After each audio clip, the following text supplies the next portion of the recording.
Ako rin po ay nagpapatutuo bilang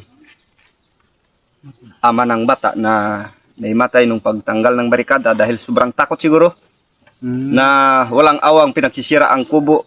Ang akala siguro ng bata, pati yung kubo namin ay nandun yung mga gamit nila sa school.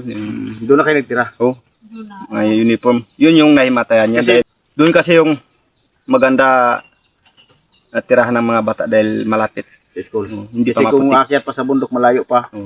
Medyo malapit lang ang kwan sa kwan.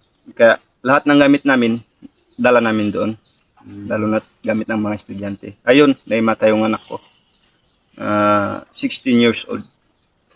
Dahil sobrang takot niya at sobrang awa niya rin siguro sa mga gamit. Akala niya pati yung kubo namin na pinatulugan ay sisirain.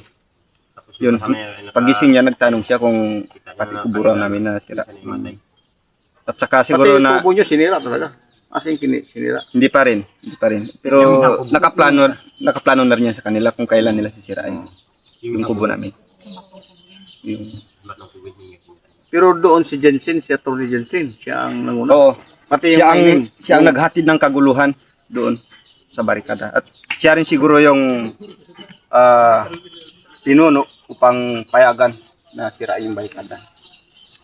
Walang iba. Dahil siya man lang yung nakiusap kay Panlima o sa mga kasama niya na yun nga may daladalang papel. Iwan ko kung may katotohanan yun. Wala kayo binigyan kopya? Wala. Saka dapat sana hindi ganun kadali. Ang pagbasa mo ng kamalian, agad-agad din isagawa. Hindi dapat ganun. Hindi man lang kayo hiniring sa usaping mga katutubo na bilang isang si Atty. Jensen, kaya may abogado ng NCIP. Dapat pinatawag kayo sa opisina o ano man dito sa bike, dito sa kwan na nag-uusap kayo about kay Panlima. Dapat sana nagpadala sila ng invitation para ipatawag ang mga involved dito. Kung mayroon man usapin kasi may mga nababalitaan sila. Usapin, tanungin kung ano ba talaga, ganun, o kung ano yung dapat pagkasunduan. Eh wala silang invitation na tinadala. Pang ilang punta na ni Atty. Jensen?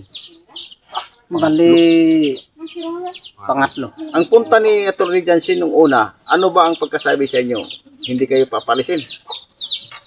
Unang punta niya para kinumbinsi ako para pag-usapan kung anong dapat na hilingin namin. Hiling na mga kampanya ay mga ko na ibigay lahat. Sabi ko nga, sir, kahit anong pang pakiusap sa akin, hindi ko na mabago ang aking desisyon. Kasi ginawa na sa amin na pandulo ko, tapos ngayon ibigay ko pa sa kanila yung pagpabor ko, mas lalo sabi kong loko na kami. Lahat na nakapo sa Facebook Kaya, ng mga sinasabi nila, hindi totoo yun. Na pagkakataon para sundin ang kanyang kahilingan. Wala mo nang gagalaw.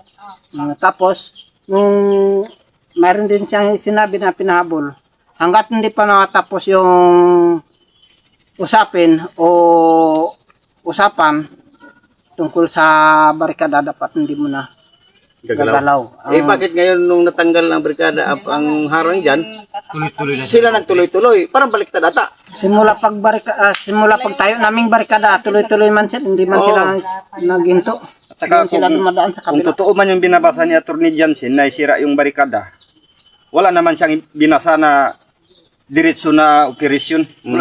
Wala naman siguro nakalagay doon.